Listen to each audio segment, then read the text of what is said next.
You want to start your dietitian private practice in 12 months. So you've got the year, but you're not sure how to best break down that time to get the results that you want. If that sounds like you, today's video is created just to answer that question. But if you're on the accelerated track and you want to start your dietitian private practice in 30 days, then I want you to check out this next video that I've linked. So you've got a year and you're determined to start your dietitian private practice.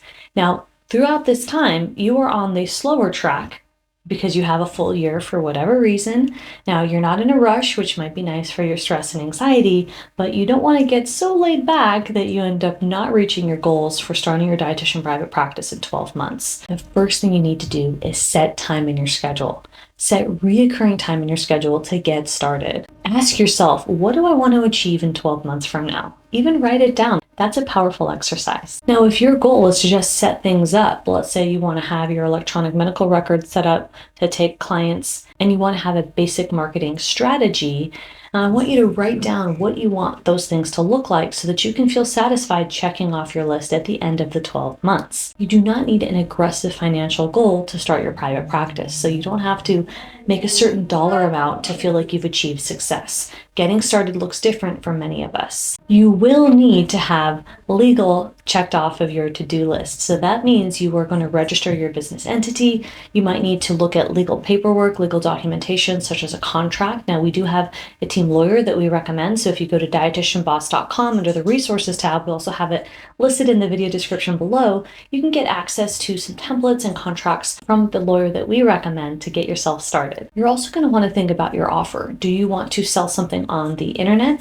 like a group program, or do you want to sell an ebook, a recipe book, or a course? Or do you want to sell coaching or counseling? Do you want to sell that coaching or counseling online or in person? Will you take insurance, cash pay, or both? There's a lot of decisions to make, but I suggest just focusing on one thing at a time. You're going to need to focus on marketing, so think about two ways that you can market. Now, one way might be in person. The other way or opportunity might be social media. Could be that you're going to look at building your email list. There are various ways to market your products and services, but I want you to pick two ways that you're going to market as you're getting started during these 12 months. Now, I want you to set a goal. Once you've got this goal, I want you to break this goal down to a SMART goal. For example, I want to work with my first 5 clients in the next 12 months as I get started in my dietitian private practice. And then if you think about 5 clients, break that down into SMART goal. So that means that you'll know on a regular monthly, weekly basis what the small steps are that you need to do to reach that bigger goal. So you can ask yourself if you're on track or not, if you're actually reaching your SMART goals. Now, this is a very logical way to approach starting your dietitian private practice in 12 months, but many of us struggle to break down a bigger goal into smaller SMART goals, which is why joining the library, which is our affordable monthly membership, can really help you stay on track. We have a community of other dietitians and moderated by me and my team. We have live monthly calls and access to my roadmap modules and a growing library of information to help you start and grow your dietitian private practice. You can join pressing the link in the description box below. I want you to think about stages of business. So a lot of us will focus on things that don't matter yet, and that's what gets us all frustrated and stressed out, and quite honestly, produces some anxiety. And it's not necessary to get too ahead of ourselves. So I want you to think about growth in terms of stages. In our roadmap here at Dietitian Boss, we have the stage of getting started, right? That's the first stage, and that's where you're going to set a goal. Then the next stage is launching. In this stage, you're going to create a profitable business. Now, at the launching stage, you'll actually know your numbers. You're going to know how much money you're taking in and how much expenses, meaning how much money are you spending on the business. Maybe you're investing into business coaching, continuing education credits, or software that you're using in your business. So you're going to want to be really clear with what your numbers are, and to know that you're in stage 2, you will have created a profitable business. In stage 3, this is the growth phase. Now in stage 3, that's where you're setting up systems and processes so that you can delegate more of your work. In stage 3, you'll have written down what's called standard operating procedures or instructions about how the business runs. Now this will work great even if you've got an online course and you want to then delegate to a virtual assistant, or if you run a group practice, whether it's insurance-based or not, and you're going to have clinicians working under you or with you in your private practice. Stage 4, the final stage in my intellectual property, includes maintenance. At this stage, in stage 4, you will have gone through the other stages to get here. You will have a freedom-based business because you'll be able to delegate more of your workload without sacrificing client happiness. And this goes for whatever product or service you sell. So how this will look and how you know you're at the stage 4 of the maintenance phase in your business would mean you can remove yourself from the business, take time off without sacrificing profits, and you're happy with where you're at with your goals. So you're achieving profitability without having to do everything yourself in the business. And that's ultimately what many of our clients as dietitians want.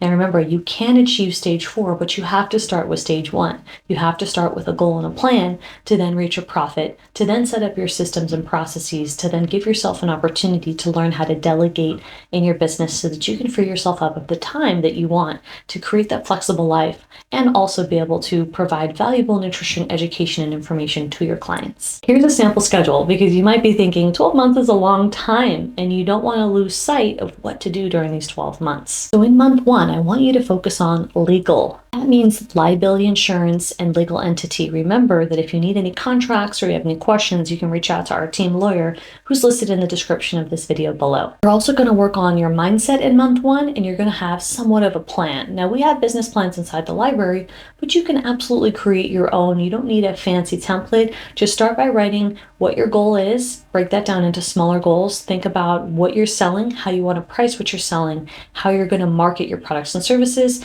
and what you're going to do to improve your mindset during this first month and throughout the year that you're starting your private practice. In month 2, I want you to choose what tools you're going to use. Are you online? Are you in person? Or are you a hybrid? If you're choosing a tool like an electronic medical record system, I want you to think about which one. Now, we're big fans of Practice Better, and if you use our link below, then you get 20% off. So I want you to check out the Practice Better link we have in the video description. We are an affiliate for Practice Better. We love that EMR tool, but there are other tools so you can look into what fits best for you. We like Practice Better because it's made for nutritionists and it's really helps you with creating programs if down the line you do want to sell programs and packages in your business. In month 3, I really want you to focus on that marketing plan that you thought about in month 1. I want you to think about what you're going to do to market. Will it be in person? Will it be online? I want you to choose 2 ways you're going to market, but no more than 2 so you don't get overwhelmed. 1 is fine also. And I want you to really focus on creating a plan and then working the plan. I want you to think about your ideal client in this month. Who is it that you want to serve? Even if you don't have your ideal client finalized, I want you to go through the motions. I have an exercise I've created called the Market Research Tracker, and that's where you're going to write down a series of names, and I want you to actually interview and talk to people that have similar traits so that you can narrow down who your ideal client is and then learn how to better market to them, whether this is in person or online. Now, this exercise can feel tricky, so you might need support, and that's where we come in hand if you're able to join the library, which is our monthly affordable membership, or you might need more deep diving and help, and that's where our coaching can come in hand. And you can apply for coaching in the description of this video box below. In month 4, I want you to focus on working the plan when it comes to marketing. Think about, are you doing insurance and you need to work with how you're going to get clients through that modality, or are you doing self-pay, or both? I want you to think about developing a strategy and then doing the work to really get the results from marketing in this month. In month 5, I want you to focus on networking. I want you to build relationships in person and offline. You're really going to be focusing on your interpersonal skills, such as developing empathy, compassion, and patience. In month 6, I want you to focus on getting clients, even if it's a beta client, such as a friend or a family member that you're just testing to get some feedback. Now, this is going to help you build your confidence, and I also want you to think about your clinical skills, reading research studies, keeping abreast of knowledge and information about nutrition trends, and making sure that you are looking at how you counsel, right? So we recommend motivational interviewing as a tactic for your counseling skills, but I want you to actually practice and get some feedback and feel more confident, not only with your beta client, right, your tester client, but also with your ability to provide nutrition counseling. In month 7, I want you to focus on sales skills. So that means, how do you present your offer and focus on making your offer, which can help somebody, about the other person and not about you. So this is a skill and you will need to practice, especially as you grow in your practice and you start selling higher package or higher priced items, you're going to need to learn how to have conversations that will involve sales. Now, I know this can feel really awkward, so if you want a video dedicated to sales, write sales in the comments below of this video, and I'll make a new video dedicated to sales skills for registered dietitians. In month 8, I want you to review your offer and look at your pricing. If you've already had a few clients pass your beta client and you're actually enrolling clients because your marketing skills are working and you're getting clients, I want you to think about progressing your pricing. Now, if you want to know what does that mean, I have a video I linked up above to show you how to progress your pricing, both if you're offering just counseling, you're offering coaching, or if you're offering group coaching, because it can look different depending on the offer that you're selling. In month 9, I want you to focus on getting referral sources. So I want you to work with other dietitians. They might be in your state, they might be in your community. That might mean that you're joining a practice group from the Academy of Nutrition and Dietetics, or my favorite opportunity, which would be using online, right? Whether it be social media, Facebook groups, or anything like that, to connect with other dietitians and start using referral networks to refer out. So if somebody comes to you and they want diabetes, but you don't do that, you can refer to somebody who you know, and then in turn, they can refer to you if you're clear about what you do and who you serve. In month 10, I want you to go back and review your legal and make sure that based on the business model that you're selling, you are buttoned up from a legal standpoint. Because if you're selling a course, or if you're selling a group coaching program, or you're selling private coaching or counseling, the legal language and contracts might look different, especially if you're selling online, not to mention licensure. So I want you to review based on your business model, are you compliant from a legal standpoint? And if you're not sure, I can't answer that for you because we're not lawyers, but we can refer you to the appropriate people who can help you. And so we have a reference for you that I'll list in the description box below. So if you have any legal questions, you can reach out to the lawyer specifically and ask. In month 11, I want you to start to think about finances. I want you to think about how much money you're investing in your business, how much money you're making, and what does profitability mean? Now, we have a great resource from Simple Profit, a CPA and therapist who's come in and done several talks inside of the library and given great information. In the last month of the sample schedule to start your dietitian private practice in 12 months, I want you to focus on online marketing. If you haven't already, I want you to think about online marketing. That means social media or a website or email marketing, where all of these are important. You want to focus on one at a time. So think about your email list. Can you start one? What is that going to look like? What email service provider are you going to choose? You see, there's a lot of decisions to make, and I have tutorials and actual email sequences I've already written for you inside of the library. So I do encourage you to join to save a lot of time to help you get started during these first 12 months of starting your dietitian private practice. Inside of the library, you have access to over 300 lessons. Additionally, I provide you with a workbook so you can work alongside and complete exercises and get feedback to make progress in your business journey. Now, we have different sections, including stages of business, to help you understand what to work on next to help you progress with starting and growing your business.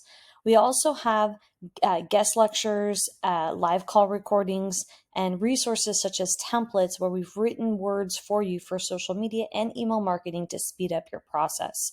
We hope you look forward to joining, and we invite you to come to the library, Dietitian Boss Library, with your peers and our team and me, Libby, to help you grow your business. If you like this video, you're also going to watch how to start your dietitian private practice in 30 days, linked above.